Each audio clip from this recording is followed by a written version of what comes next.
Extremist movie debate. Extremist movie debate.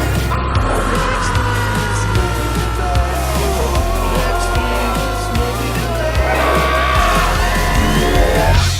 It's the Extremist movie debate.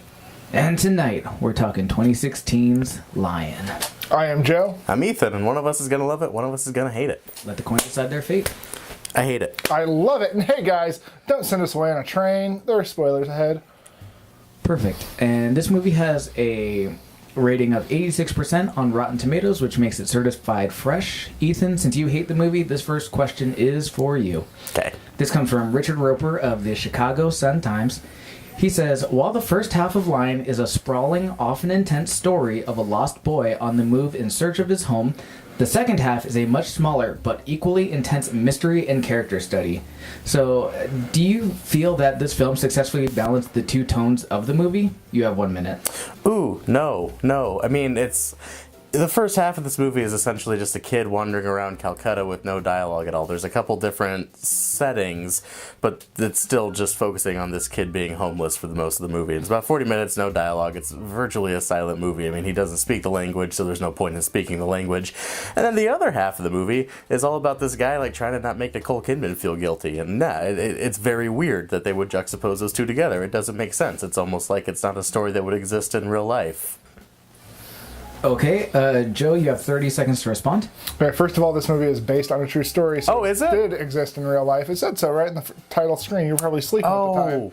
Also, the entire movie is about this one character feeling lost and being lost, because in the first half of the movie, he's a little boy and he's literally lost in a different city, and he's trying to find his mom, but he gets put into an orphanage and he gets adopted. So then he's in Australia and he still feels lost because he doesn't. He has this whole culture and heritage that he doesn't know anything about, and he's trying to find his way back. I'm sorry, there. Joe, I'm going to have to cut you off there. Thank you. Ethan, you have 15 seconds to respond.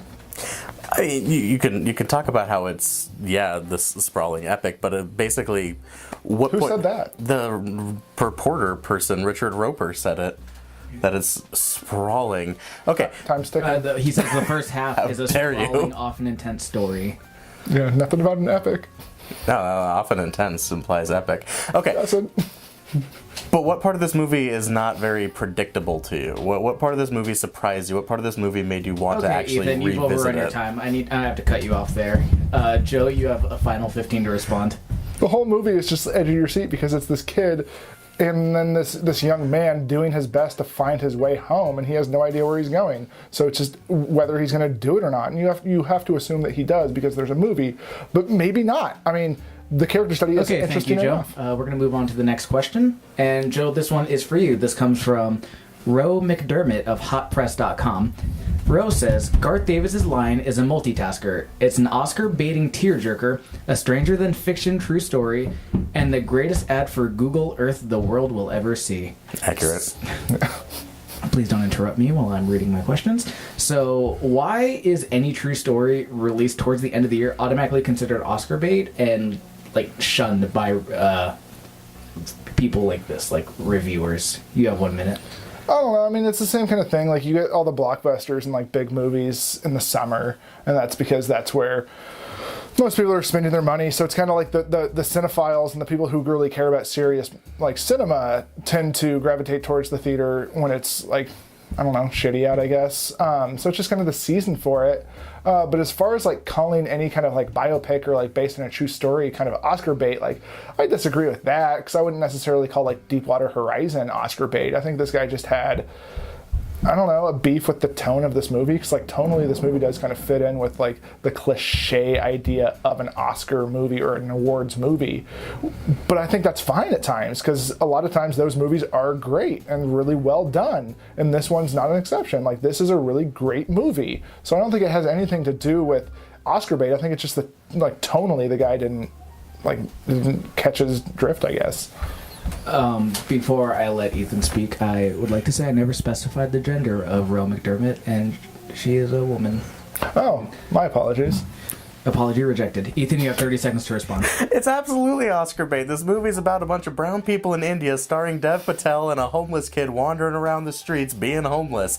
And tearjerker, he's got to find somebody from his past for the second half of the movie. Yeah, but does that sound like anything that might have won the Best Picture a couple years ago? Starring Dev Patel about brown people being homeless, trying to find the past? Yeah, it's Oscar bait. It absolutely is. And that is a problem. Absolutely, because we go in and again, we know what we're expecting every step of the way. Nothing is surprising anymore. Give us something Ethan, unique, give us thank something you. original. Joe, you have 15 seconds to respond. I think it's just offensive that you have like a. No, it's not. You just have like people of color in a movie and suddenly it's Oscar bait. In India, starring Dev Patel. Yeah, but About I mean, homeless people in India. yeah, but I mean, Dev How Patel's come? not even Indian. Like, I mean, he is, but like he's British. Like he's a British citizen. Okay, Joe, I'm going to cut you off there. Ethan, you have a final This has 15 to respond. Nothing to do with Dev Patel in reality. This has everything to do with the characters that he portrays. You never watched Newsroom, did you? I'm talking about Slumdog. Oh no, I know what you're talking about. Okay, I just great. think it's grossly Okay. offensive. I'm Okay, not saying he hasn't done other roles. gentlemen, calm Best down, Exotic calm down, Marigold calm down. Hotel 2, the Excuse best me. movie of the year. Excuse me. I need you two to calm down. Starring Lester. Richard Gere. Excuse me. We're going to open up the floor for number 2. for an open debate. That's what I said. Oh, I stopped listening It's the minutes good ago. one. You guys have 4 minutes to discuss. I don't know how you. So you just see people of color in this movie, and you go Oscar bait. Don't want to watch it. Boring. But you've never even like invested yourself into the movie. Look, I mean, I from the watched start. the From movie. the start, you didn't invest yourself in the movie. Yeah, I watched it, can but it's watch a impossible movie. to move past the parallels. I can watch a movie and roll my eyes for 2 hours. That doesn't mean I actually like invested in the movie and actually gave the movie a shot. Like, the So I only feel like reason your this movie has expectations for this movie. any valid weight in this conversation and any sort of nominations, because it is, like you said, based on a true story. I, of course, did not know that going into it, and so I just saw this movie as a parallel version of Slumdog trying to catch up whatever crumbs that movie left behind, and that's exactly what it is. And It's not. It's not even, weak it's not even because close. of that. It's not even close to being the same.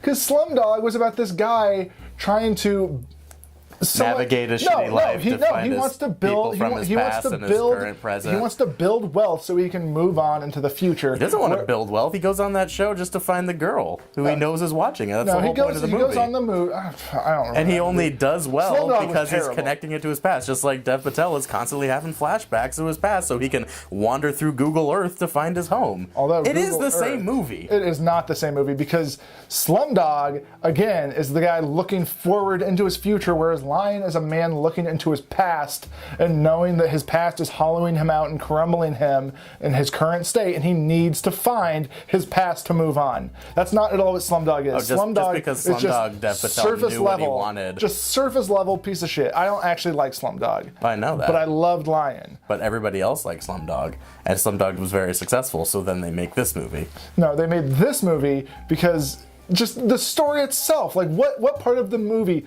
did you find predictable? We've got a kid. Do you think he's going to find his home in the end?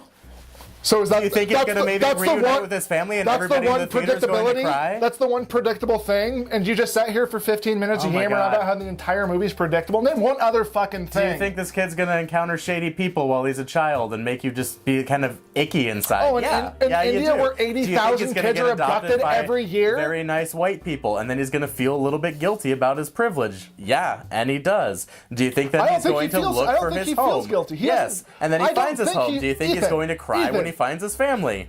I don't think he feels guilty about the privilege he has. I think he feels He guilty. says it in the movie that he does. Oh, you were watching. You weren't sleeping the whole time. No, I watched this No, entirely. he wanted to know that he was grateful. He wanted his family to know he was wants grateful. his mom to know that he's grateful. Not the privilege side of it. But when he's talking to Rooney Mara, small part for Rooney Mara, by the way, give her more screen she's time. great, yeah. Yeah, She's great, she needs isn't more she? screen time. She's fantastic in this movie, isn't she? Underutilized in this She's movie, which is another fantastic fault in this of this movie. movie. But yeah, he's talking to her and says, What would "This is you- what would you disgusting cut that out? we What would have you this cut life. out?" That I can't focus on this family and try to find this family because I'm just focused on all this white privilege that I've been given." It's a pretty nice juxtaposition of the movie, wouldn't you say? No, I think it's pretty easy. Thematically, I don't think it's a easy. pretty easy comparison to I make, don't and it's think an it's an easy easy theme to comparison at follow all. down that line. I think that's that precisely this the kind of movie thing we need to see right now. follows down That the is beaten precisely path what of we need other to better see. filmmakers and follows down themes that have already been done by better movies. Like what other movies? Slumdog Millionaire! Besides Slumdog. Slumdog Millionaire! Name any other movie than Slumdog. That features Google Earth? None, because they're all smart enough not to feature Google Did Earth. Slumdog feature Google Earth? It didn't feature Google Earth. Well, It featured okay. So now another you're just dated jumping pastime around. Now who you're wants just to be a millionaire. Now you're That just worked out jumping well. around. You don't because have any fucking idea when what you're saying. watching Who Wants to You're Be a grasping Millionaire, at all of a sudden straws you're like, right now. oh, Gentlemen, this actually has some sort of narrative and there's tension in there. When you're watching somebody navigate Google Earth, you just want them to Excuse load me, the screen Ethan. faster. You can't let him go. He just keeps going. Excuse me. Let's talk about how we really feel about the film. This movie's great. I loved it. It's great. No, this movie is very good. Yeah, extremely good. Loved it. It's great. You said it had pacing issues? I thought it had pacing issues because it's pretty early. So you see Dev Patel as an adult, and he seems pretty happy and content, and just it is a spot in life. And he meets Rooney Mara, and then he has kind of like the breakdown, like flashback to where like, oh, like I was lost, like I was on a train and stuff. And it just seems like it quickly goes into him almost being like a hermit with the map. Beautiful minding it. Yeah, beautiful minding it. So for me, I just thought that transition was a little too quick. But at the same time, this is all a true story, and this is all very accurate to the actual story. Like, not a lot was embellished or exaggerated. So, I have no doubt that that's how it happened. But for me, I wish there was like a scene in there. I feel like they pepper in those scenes. Like, I feel like there's a moment where, you know, he's confessing it to the party, and that's kind of the moment where he realizes that he's been hiding it from himself, and now he's kind of coming to terms with this thing that he's just been burying down. And then after that, they're trying to be social. They're trying to go to a party, and she just wants to dance with him, and all he can do is stand in the corner and think about how he should be doing this other thing with his life, how he's wasting his time.